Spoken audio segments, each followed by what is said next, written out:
Welcome to the Evolved Caveman podcast. I am Dr. John, the guide for your heroic journey towards greater health, success, and most importantly, happiness. And now, on with the show. Hi, this is Dr. John, and I am thrilled to announce that Joree and I are opening up our retreat in beautiful Costa Rica from September 28th of 2024 to October 5th. Everyone wants fulfilling relationships. The hard part is love is not enough. So many factors can get in the way, preventing ongoing connection, intimacy, and aligned growth. All healthy relationships start within. But when we have unresolved stuff, it can easily interfere with those we are seeking to be closest with. Whether you're in a long-term committed partnership or are single and are looking for love, this retreat will guide you in the heroic journey of healing yourself so that you can be open and available to cultivate the fulfilling relationships you desire and deserve. To find out more, visit joreerose.com/retreats. That's JOREEROSE.com/retreats. Hey, everybody, this is Dr. John back with the latest episode of the Evolved Caveman podcast. And I am here once again with my partner in life and love, Joree Rose. Hello. I'm so happy to be doing another joint episode for my podcast as well, Journey Forward with Joree Rose. And today we are talking about people pleasing and how you become a people pleaser and what the top 6 issues are for people pleasers to look at and examine in order to become less of a people pleaser. I am so excited for this conversation because I would venture to guess more people are people pleasers than not. I see it a lot in my clients frequently. Well, yeah, and I've seen it a lot in myself. Well, and it's a fine line of when are we wanting to be good partners, good parents, good friends, good daughters and sons? To what point is it healthy to want to please those around us? And to what point is it unhealthy and actually causing toxicity, problems in relationship, self-abandonment? Well, and I think you bring up a good point because I look at it as existing on a spectrum. So, you want to be somewhere in the middle, like the 4 to 6 range. You don't want to just ignore everyone's needs and emotions and desires, nor do you want to give up all of yourself in order to constantly please other people. That's the biggest challenge. And I know we've done other episodes in which we've talked about socialization of men and women and different ways in which we show up in relationship. And I think this is going to be especially helpful for a lot of the women listeners out there, because so many women being socialized to be relational and men socialized to be more autonomous and focused on their own self or needs or growth in those different socialization patterns that we have seen. It's a really, really tricky line to know. Is this being relational? And how do I change that without really negatively altering my relationships to pull back? Yeah. And I think you bring up a good point. I was thinking about this earlier about sort of the gender lines in people pleasing. And I would, if I had to guess, I would guess that there are a higher percentage of women that are people pleasers than men. And yet I see it a lot in my male clients. And so I don't think it's uncommon in either men or women. I think it's pretty common, actually.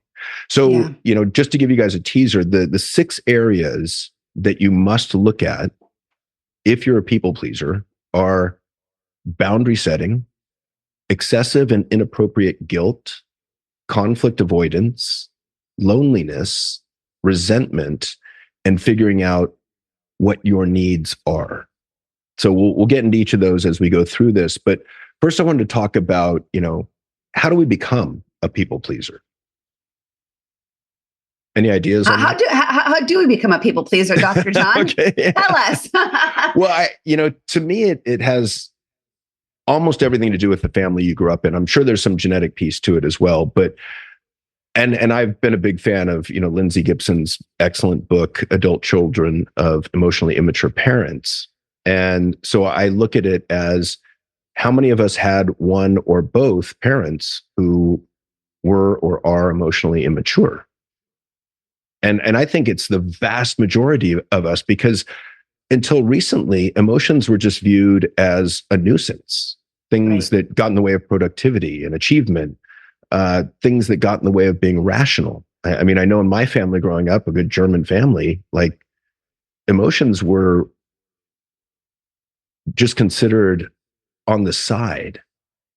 So They weren't considered at all. You mean. I know what you mean in the connection between the emotionally immature parent to the continuum of how that causes people pleasing, but maybe explain that a little bit further around how that could create someone to be more of a people pleaser if you were in fact raised by emotionally immature parents, which so let me go many over of us were.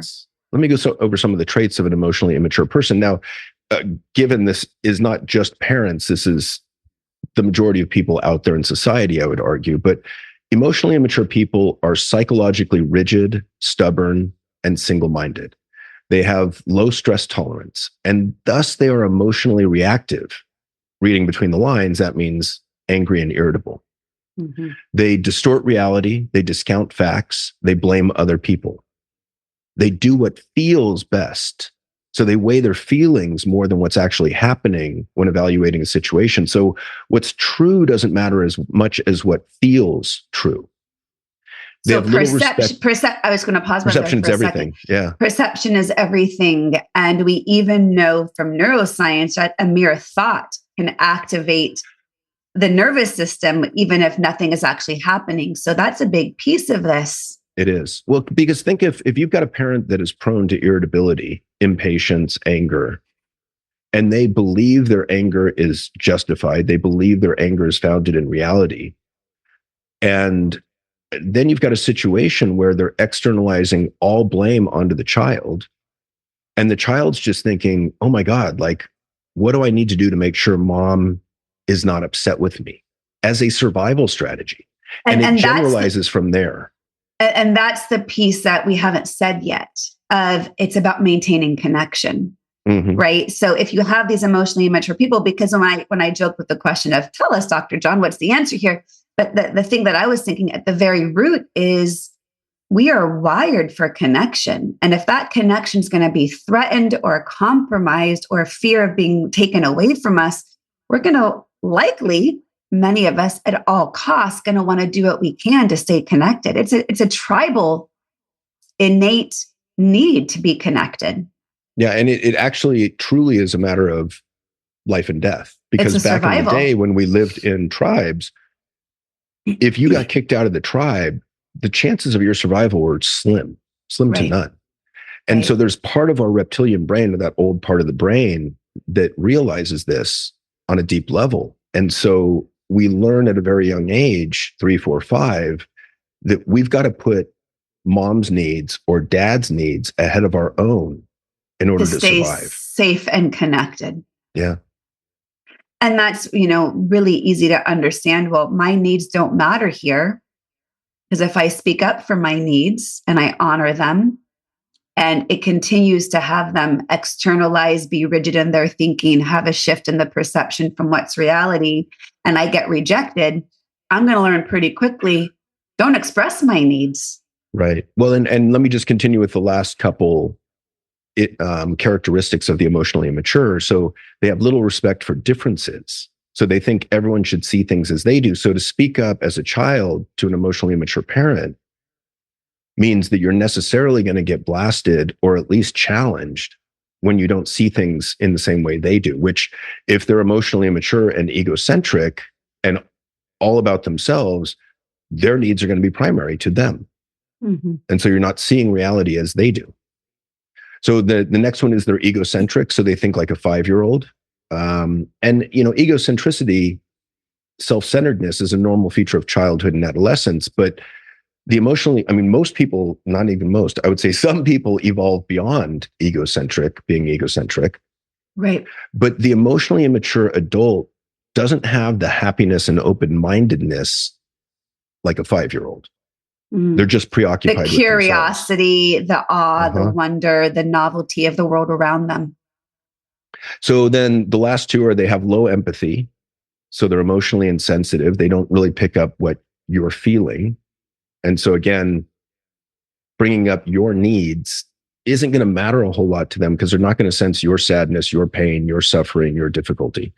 And then the final one is they fear feelings. So they over intellectualize. They're in their heads thinking all the time, but they fail to apply this to self-reflection. Right. And the emotionally immature person has a deep-seated fear of intimacy. And so if I'm expressing my needs to you of more of what I need from you to feel closer to you, that's going to feel very threatening to that emotionally immature person.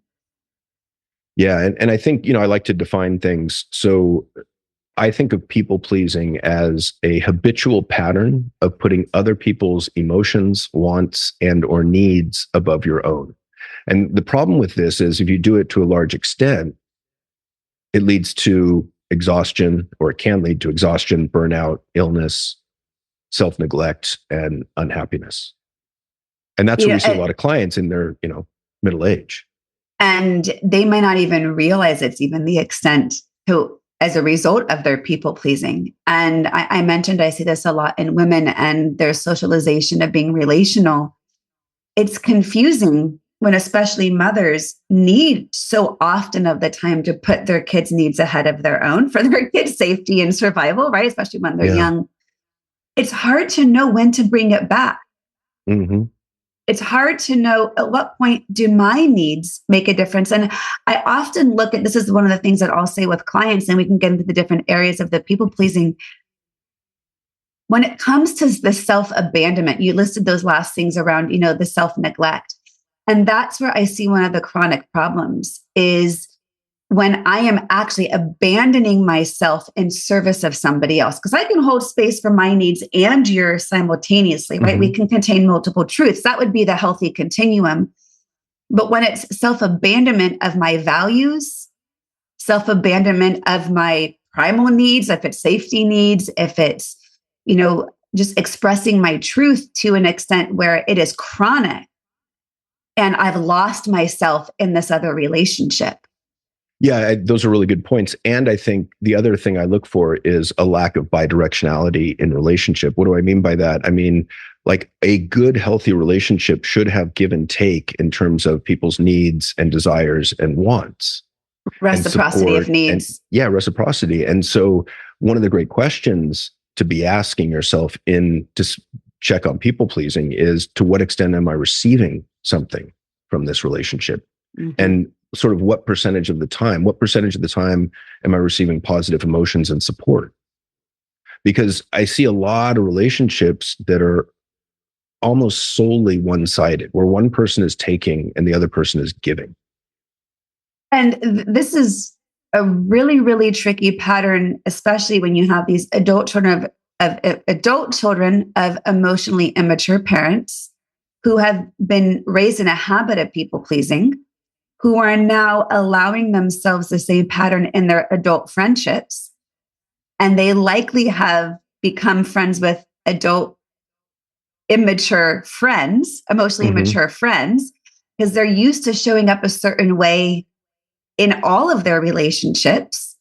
And I've seen in a variety of cases in which it feels, well, I'd rather stay connected to these emotionally immature people and be a people pleaser and self-abandon my needs than potentially be alone. The fear is, if I give up my people pleasing, what if I give up these relationships? Then what? Right. And that's a really scary place. And we're going to touch on that in, I think it's the fifth point of loneliness. The loneliness one. Yeah. So let's get on with the 6 issues. And the first one is boundaries. In other words, people pleasers typically have a hard time setting appropriate boundaries. How do you explain boundaries to your clients? Well, at the root of boundaries, to know what your boundaries are requires self-awareness. And the key for the boundaries for me is, what are your values? And in absence of someone knowing themselves, I think they're really easy to not have a clear boundary. And if one of their highest values is relationship, they might be really loose in the relationship coming at all costs of their own personal needs. So, but defining a boundary is, I love the quote I forget the name of it, the guy who says it, you might remember because you have really great memory for this, but he's quoted in Brene Brown's book, Atlas of Emotions, of boundaries are a way of loving me and you at the same time. Mm. And that's, that's the paraphrase. That's a great one. A lot of people think that boundaries are a stop sign to somebody of you can't do this. And what I really like to explain when I'm helping clients set boundaries is I'm not available for this and I am available for this. So it's allowing two things to happen simultaneously. It's what's this, the slow or the stop or the yield sign, and what's the green light. Yeah. And those are really important components of a boundary, because we often think of, I'm not okay with this. That's my boundary. And that's what feels often scary in relationship, because then it feels like I'm pushing somebody away. But with greater self-awareness of what your underlying values are and your needs, you can then be open to, what are you okay with? What are you available for? Yeah. I like starting with physical boundaries, like our skin is a physical boundary. And you can kind of radiate out from there, because boundaries are kind of a vague and nebulous idea. I think of them as the invisible lines that define what is acceptable and what's unacceptable behavior in a relationship. And boundaries really help you to filter out people who take advantage of you repeatedly. Mm-hmm. Mm-hmm. And without boundaries, we get overwhelmed, we get exhausted, we get run down because we're never saying no to anything. Which I'm going to come back to the core family unit for a moment, because growing up in an enmeshed family system, boundaries were not allowed whatsoever. And I know this for a fact, because I've recently been told the extent to which my boundaries are not allowed.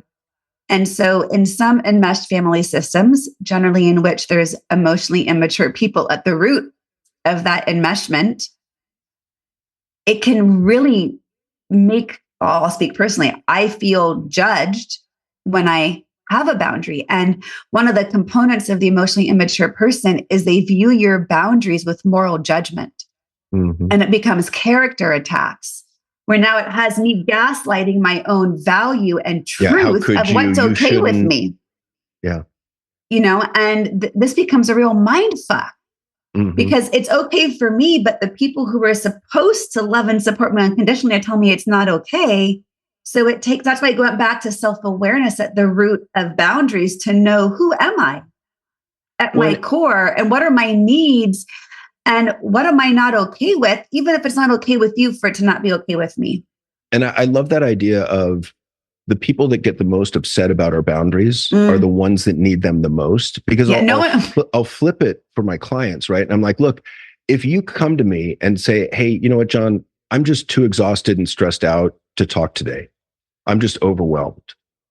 I will say, wow, great job practicing self-care. I totally hear you. I feel you. How can I support you? Versus, someone that's less emotionally mature will get upset with that. Well, we had an appointment. Like, now what am I supposed to do?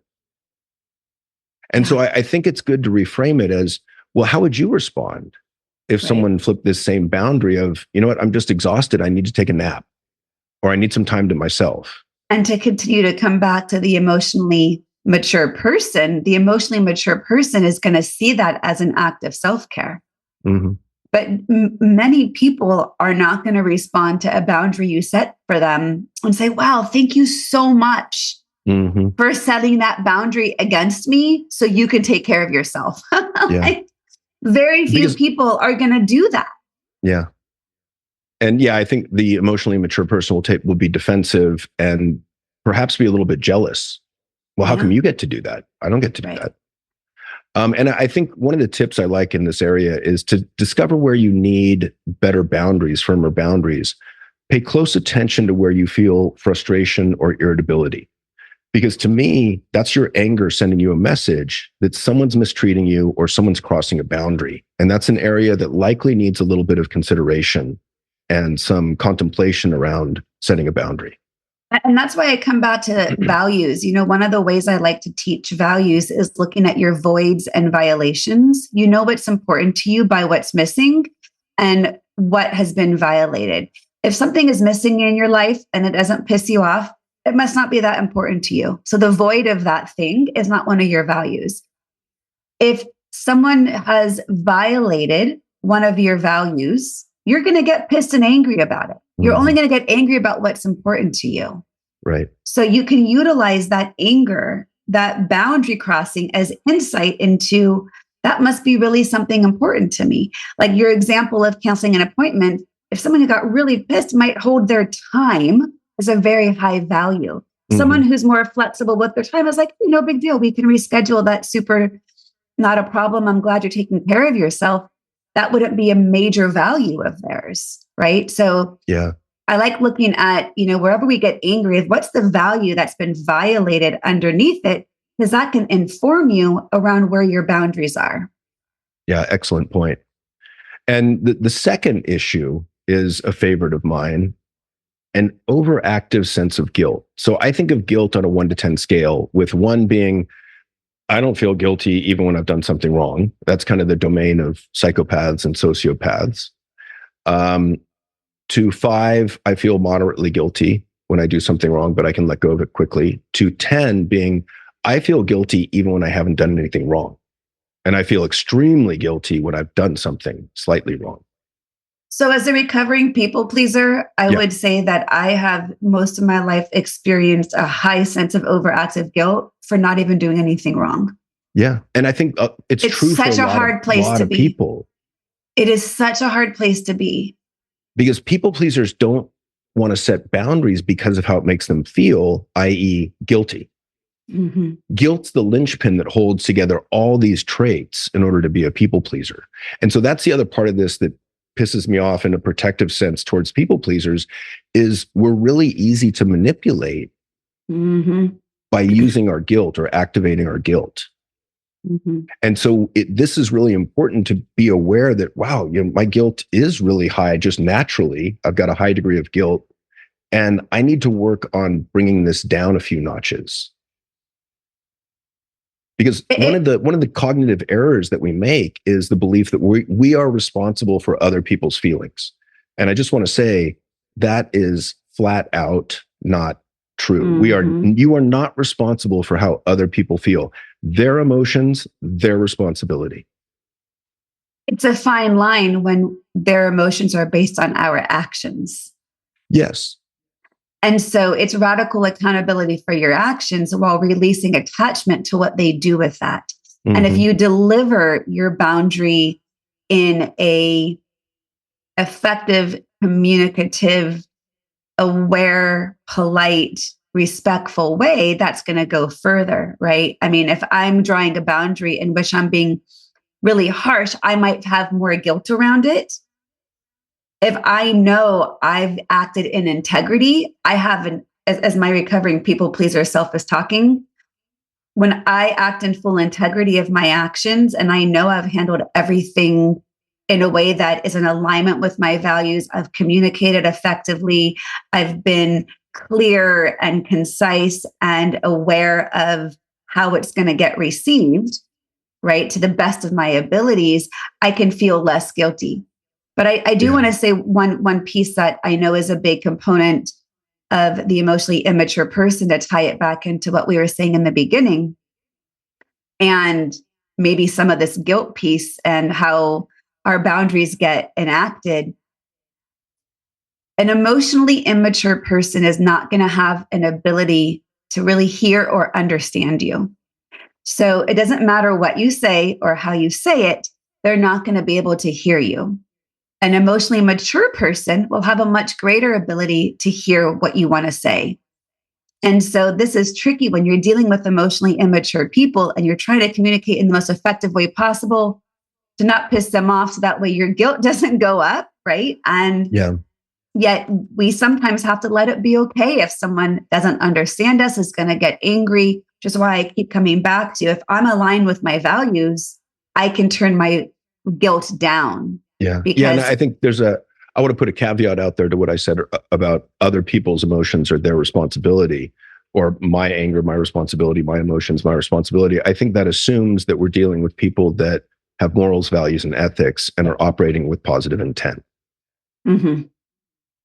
I think I can imagine extremes like murder where I'm not sure that exactly applies. Right. So it still does to an extent, but less so. So what for those listening who are closer to the mid to high range on the overactive guilt and people pleasing, what would you say? And I've got some ideas too, would be ways to turn the volume down on that overactive guilt. I think the first step is awareness. Mm-hmm. Just Always. to realize that we have variability on our emotions as well as our senses, but to realize, wow, I'm at the high end of this guilt spectrum. And so to know that means I can take my guilt with a grain of salt. Mm-hmm. I think we also have an obligation to challenge our guilt whenever it comes up and ask ourselves, have I really done anything wrong? Have I intentionally done anything wrong? Or is this just a values conflict? Or is this just a miscommunication? Or is this just them misinterpreting my actions? Because when I ask that question, have I really done anything wrong? 98% of the time, I would say the answer is no. I didn't have negative intent. What are your thoughts? To me, sometimes the more guilty I feel is a reflection of how much I care about the relationship. So I might want to reframe it of, I'm so concerned about the other person as a result of my actions because I care very deeply for them. So is this a healthy form of expression of loving this person, or is this an unhealthy way for me to relate to how much I care for this other person? If I'm over people pleasing someone, out in public that I don't even know, and I don't care about the relationship, if it's just some random stranger and I'm having over excessive guilt, then I might have to worry about, where am I being diffused in other people's lives too much, right? Mm-hmm. And that probably comes from over enmeshment and not having a good sense of self. But I've had to learn that I can still care for someone very deeply and not feel guilt. It's an ongoing practice. Self-compassion comes to a lot of that. Can I let it be, can I let it be okay that this is hard right now? And not need to self-abandon in an effort to make them feel better. Because oftentimes we're drawing a boundary when something's not okay with me, right? Mm-hmm. And if I don't draw the boundary, I'm letting the thing that's not okay continue to happen. Yeah. And the other person's likely not feeling guilty for that. Yeah. And I think the last tip I would offer is flip the situation. So if they did the same thing to you, how hurt or angry would you be? Well, and I might still be angry and hurt. And that doesn't mean that they shouldn't not draw the boundary and, Oh, right. Absolutely. Yeah. And just to go back on the 1 second to the self-compassion piece, I think that's traditionally a really hard practice for people to practice. They can have easier compassion for others than they can for themselves. Oh, yeah. And so when they're feeling guilty, it can be hard to let that be okay because we don't know how to self-soothe in that capacity. And to be, my favorite self-compassionate phrase is to say, this is really hard right now. Right now is the key word, right? Because we're staying really present. And I'm already getting through this. Can I lean into that discomfort of that sensation of guilt? And we also know that leaning in and accepting it helps it pass quicker than ruminating on it. So it's to me a deep mindfulness practice there. Yeah. The other thing that I just thought of that I will practice is reminding myself that I'm separate from them, from this person, and that their emotions, their issue. Mm-hmm. And I'll actively say that over and over in my mind. Yeah. That they are separate from me. It's an interesting question, though, with the question, have I done anything wrong? Because the person you're likely drawing the boundary with might be saying, yeah, you are. Mm-hmm. And so But think, I'm just coming up with the buts that people might be listening, and hearing. So if I'm saying, look, I only have 15 minutes to spend with you on this phone call because I've got an appointment, and they get upset that I don't have enough time for them, that's not doing anything wrong per se. Right. There's no ethical or moral violation taking place there. And those are really simple things. I'm thinking some, bigger family dynamic issues in which choices are being made that others aren't going to like. Yeah. And it feels like someone's doing something wrong, or really wanting to shift dynamics in a friendship to hold space in a different way of, I need to really, really pull back on this relationship because it's no longer serving me. That can feel bad. I think to look at objectively. I get it. No, I'm just coming from the emotional piece. I'm coming that's from the problem is to an emotionally immature person, it's going to feel bad to them. And therefore they're going to get angry at you. They're going to externalize. They're going to say, whatever bad things about you if they do that. And that's where I think it's important to say, this person is separate from me. Their emotions are their issue. I haven't done anything wrong.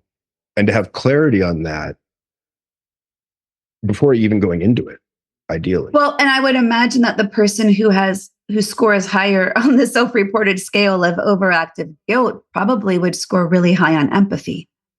Exactly. Which we're going to get into right now. Oh, what a perfect in a segue. Sense, because the third issue is conflict avoidance. And I agree with you. I think people pleasers tend to feel things deeply and generally tend to have a high degree of empathy. Mm-hmm. And thus they have a hard time tolerating the uncomfortable emotions within conflict.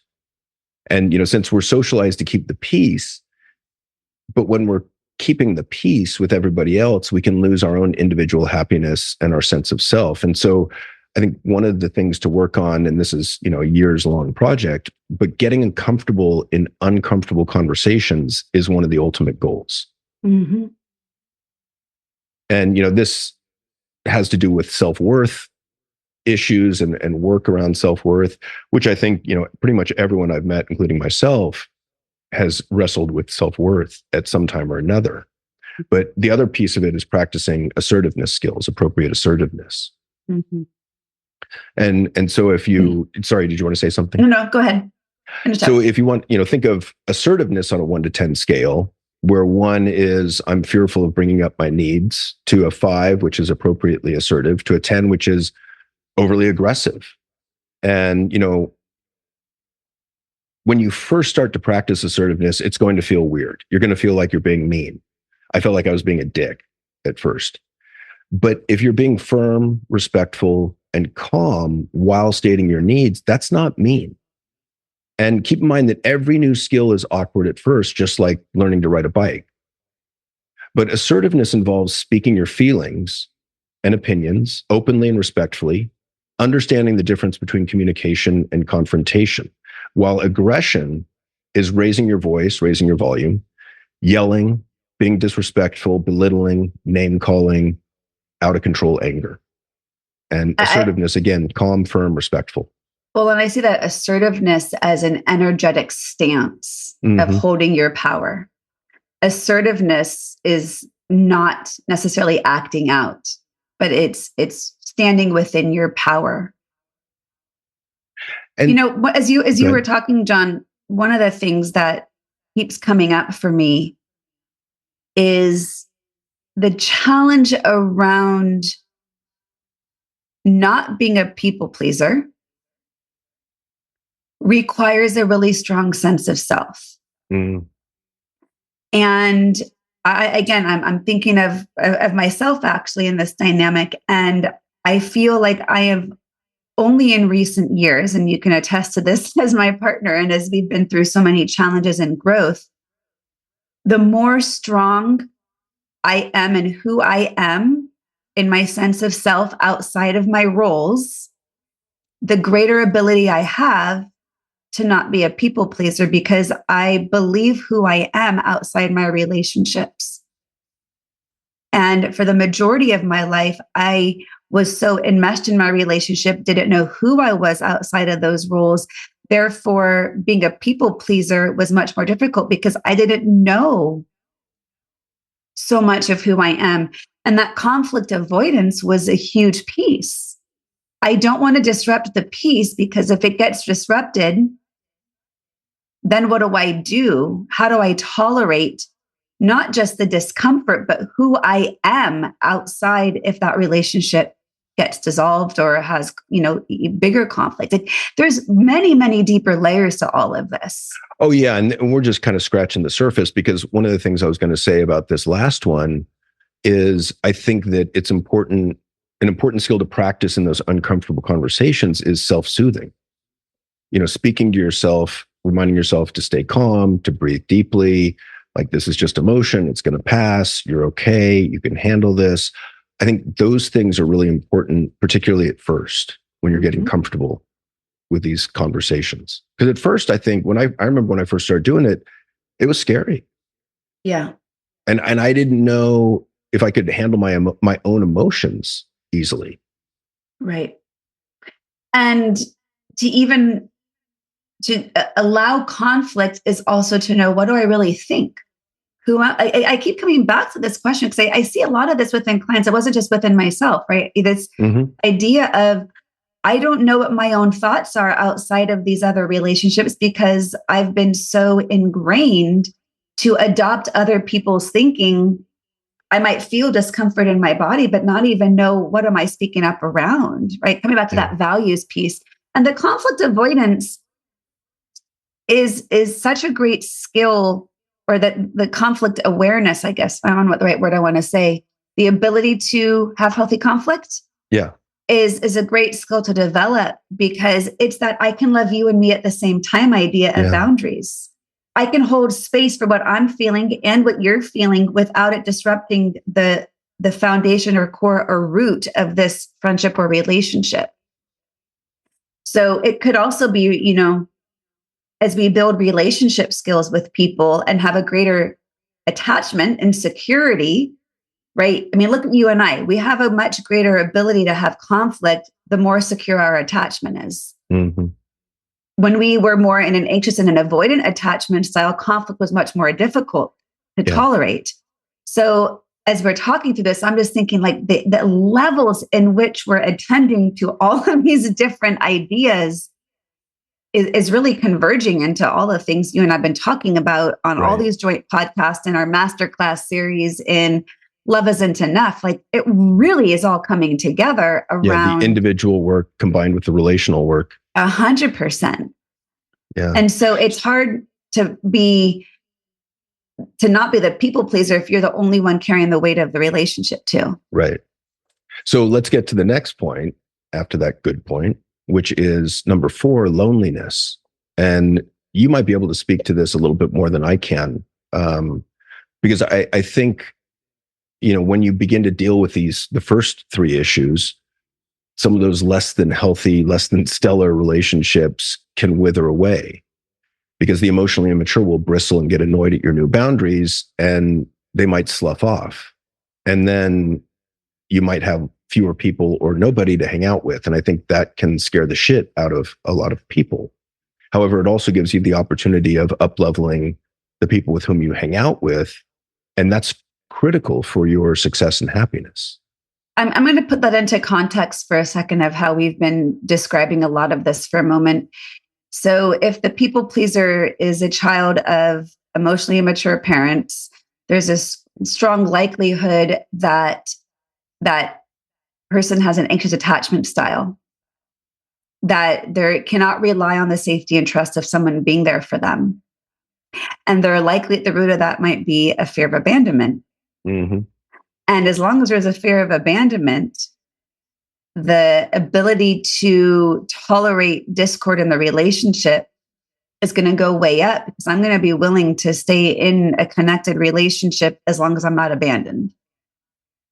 That fear of loneliness is so strong when we have not had the opportunity to feel safe, right? It's, I'm going to hold on to any relationship at all costs, because the fear of being alone is much scarier than being unhappy or unhealthy in this relationship. And again, it comes back to, who am I outside of my roles? If I don't know that, that's going to be much harder to enact these new behaviors. And the more I get to know myself, the stronger sense of self I have, the healthier relationships I can form, the more secure attachments I can build, the safer I can feel in expressing myself. Right. Yeah. And so I think this one's can be a difficult hurdle for many, because that fear may not just be a fear, it could be a terror. Oh, I've been there. You've seen it. You've witnessed it. And that fear of loneliness can become a higher value than the discomfort in relationship. Right. And it takes an immense amount of self-work to build up who I am, to have the strength to say, I'd rather be alone than be in this disconnected relationship. And I want to share a quick little story of someone I just met recently on our recent trip to Poland. My daughter is living with a 37-year-old Ukrainian refugee who is living in Krakow and has only been there for 2 years since the beginning of the war. And she's an incredible human being who has an immense amount of aspirations and goals for her new life. And I asked her about her Ukrainian community within Krakow. And she said, I really have none. She said, the Ukrainians who are in Krakow are depressed and angry and sad and bitter. And they keep shooting down all of her dreams. And she said, I would rather have no community than the people tell me that what I want to have in my life isn't possible. Now, that takes an immense, strong self to say, I'm willing to have little to no community and hold on to my aspirations and dreams than to have community and be told that my dreams aren't possible. Yeah. And I like that idea in addition to that, of we become the average of the 5 people we spend the most time with. I believe that's true. Mm-hmm. And we know that who we hang out with dramatically influences a number of our behaviors and emotions, including happiness, including misery, including smoking, including obesity. I mean, there's a bunch of connections there. And so, to look at the quality of the people that you're hanging out with or surrounding yourself with, and I think many times you're better off being alone than becoming the average of the people you're currently with. Yeah. And depending on their quality. It would have taken me a long time to get. It did take me a long time to get there personally, because that fear of loneliness is so real. You've got to have, it's baby steps, right? It's not the 90% shift, it's the 1%. And so, it's being able to have confidence in your decision-making, regardless of how it's being validated, finding more like-minded people who support your values, to find community in which you are accepted, not constantly like Sisyphus, right? Fighting that uphill battle and getting it rolled back down over you and starting all over again. And it's the courage to make change. And I think at the root of it, maybe it's the word we haven't mentioned yet, is courage. Mm. Do I have the courage to let go of these relationships in which I continue to self-abandon and people please, to honor my needs unapologetically? That's the other word we haven't mentioned yet, is unapologetically. And courage is not a lack or absence of fear. Courage is feeling the fear and doing what you need to do anyway, doing what is in keeping with your values, doing what is in keeping with you becoming a better, more evolved person. Right. Well, so we're not going to solve loneliness, loneliness epidemic in this one. So there's 2 more that I want to get to here. Yeah. And I want to just say, as we wrap up this piece, it makes me think of one of my favorite Anaya Nin quotes that really changed my life, which is, and the day came when the risk to remain tight in a bud was greater than the risk it took to blossom. And I think that sums it up, right? That's the courage to create the change at some point becomes greater than staying stuck in these patterns that aren't serving you. Yeah, it's a beautiful quote to wrap up that section. Thank you.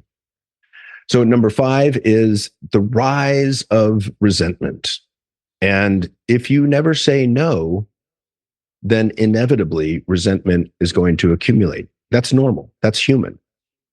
And what usually takes place with people pleasers is that they give in a relationship, and then they feel or begin to feel resentful when they don't get anything back. Mm-hmm. So, again, I think one of the remedies for this is to look at all your relationships and ask, what am I receiving in this relationship? What am I receiving physically? What am I receiving in terms of material gifts? What am I receiving in terms of emotion? What am I receiving in terms of love? What am I receiving energy, in terms of time? energy. Yeah, any and all of that. Because I really have a problem with relationships that are 95-5, 99-1. Instead of, somewhere around 50-50, 60-40, with an ebb and flow, a give and take. That's a healthy relationship. There has to be reciprocity. There has to be some fairness. Yeah, you have to have the self-worth to demand what you are worth, what you deserve. 100%. And that takes a little bit of work too. Yeah. And again, if you are listening to this and you recognize, oh shit, I have a lot of relationships in which the reciprocity is way out of balance. And yet I don't want to cut this person out, but I'm really getting nothing.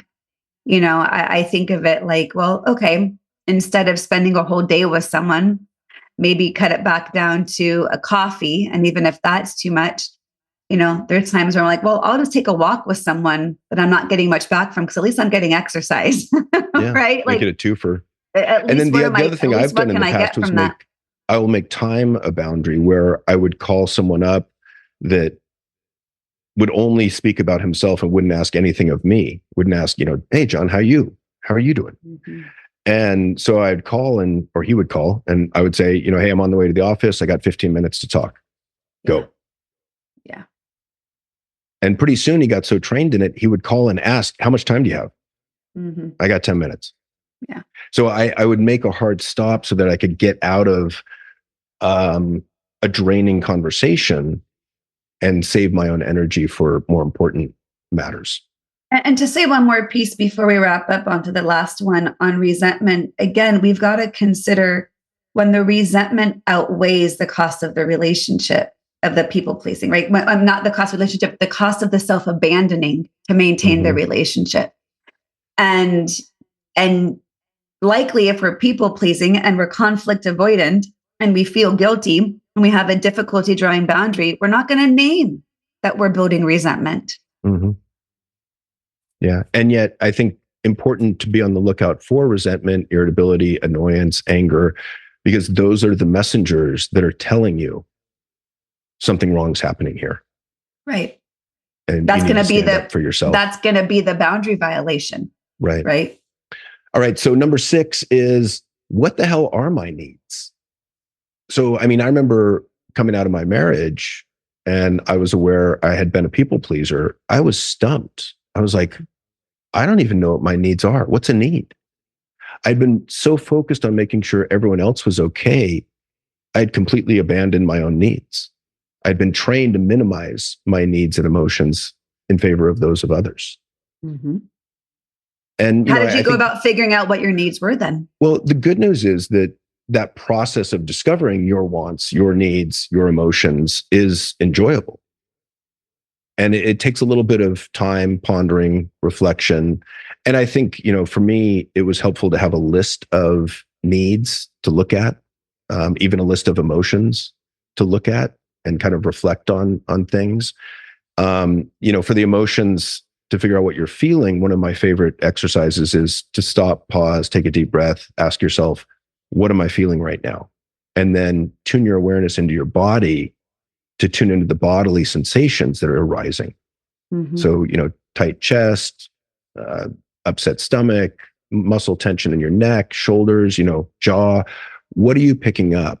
And then what can you figure out about how you feel based off of those? Yeah. And the beautiful thing about that exercise is research shows it doesn't even matter if you come up with an answer. The important thing is just the process. Yeah, it's the ultimate mindfulness practice there. So let's go through some needs just to give a sample. Okay. What are some of your needs? One of my biggest needs is reciprocity in relationship. I would say that's a big need of mine. I have a need for effective communication, healthy communication. I have a need for exploration, travel, adventure, novelty. I have a need for intimacy, depth, emotional awareness. I have a lot of needs, love. Yeah. Well, those are all human needs. But I've also learned to hone in on them unapologetically. And I think that's the key. And I'm going to come back to perhaps some gender differences is, I find that women have a really hard time honoring their needs, even if they know them, naming their needs unapologetically, not feeling bad for what their needs are. And it's likely tied into this people-pleasing behaviors, likely tied into being socialized towards being more relational, where I'm not supposed to have needs. And I want to, let everyone who's listening, whatever your need is, own it. It's yours. Yeah. No one needs to validate it. You're asking people to accept it, but no one needs to tell you that's a good need or that's a bad need. If you have it, it is a valid need. Yeah. And it the doesn't key always mean is it will be met. Because, No. I can ask, I have a need for intimacy right now. And you might be like, I'm not in the mood for that. Well, and that's right. But your desire for that, your need for that, that's I still have no a one need. can take that away from you. The other thing right? that I was thinking, like, sometimes needs can contradict one another. Like, I have a need to spend time together. I have a need for time alone. Mm-hmm. Both are true. I have a need for playfulness and humor. Mm-hmm. I have a need for relaxation. I have a need for naps most days. You do have a need for naps. I support your need for naps. And I really appreciate that. And I think part of it is to recognize that a lot of times our needs are not always going to be fixed. They might be, stage of life dependent, right? Now that I am close to empty nesting, as my children have both technically launched, my needs are different now in a different way, right? So life stages can change, and those transition are opportunities. And I talk with many women about this who are at these transitions in their motherhood journey of figuring out, well, what are my needs now that I'm not tending to others all the time? It's an opportunity to discover yourself at this stage of life. And that's exciting. That's an exploration that's fun to be had. And I think looking at it as exciting and enjoyable really helps. It's not like, oh shit, I got to figure out my needs. No, it's an opportunity. Okay, cool. I get to figure out what I need. Yeah. Awesome. And you can do a Google search and look up, list of human needs. There's a great one from Nonviolent Communication, and just kind of peruse them and see, oh yeah, okay, just kind of familiarize yourself with them. And then just in wrapping up, so as Joree said at the beginning, people pleasing is not always a bad thing, nor not necessarily a bad thing. Think of it on a spectrum. Yes, you want to be thoughtful, kind, attentive, cooperative. You just don't want to abandon your own needs over and over again to do so. Yeah. You want to be mindful about when you have the emotional bandwidth to support other people, because you don't always. And that's going to ebb and flow depending on your day, your week, your mood, your hormones, your life sleep. Events. Yeah. Right. So I think that takes self-awareness to recognize, where am I at and what is my capacity right now? Like, I love when you tell me, hey, just, I'm really tired today, because then I know that your ability to meet my needs in that moment might be lower than when you've had more sleep. Right. Yeah. So then I can attend to your needs in a different way without having to abandon my own, because I have information in this relationship. Yeah. Yeah. Thank you. And I think one of the other things that I get really protective about with my clients is people pleasers at work, because I think the workplace just preys on people pleasers, and they'll work you to the point of burnout and exhaustion. And that really fries me. I don't quite know what to do about it, other than to teach the individual how to be more assertive, how to speak up for their needs, how to say no, how to set boundaries, that kind of thing. But that seems like a whole different conversation than I think capitalism in relationships. On people pleasers. So for what it's worth. And any closing thoughts, hon? I just wanted, in closing, to just recap the 6 different areas, because we went into depth. So just as people are listening, say, what were those again? So it was boundaries, overactive guilt, conflict avoidance, loneliness, resentment, and knowing your needs. And I think if you recognize these areas or challenges, it's not about going from 10 to 0. It's just turning that volume down through self-awareness, through self-compassion, through self-insight, and likely sharing with others. And this is, I think, a really helpful thing. I like to tell clients, to tell their partners, hey, this is what I'm working on right now. And just so you know, if I'm shifting how things are showing up, it's because I'm working on this, because I'm recognizing this pattern hasn't been serving me. So if you have this awareness and you're in relationship with people that you believe want to support your growth and your health and your healing, share them with where you recognize I need to shore up some of my own energy. Yeah, great point. I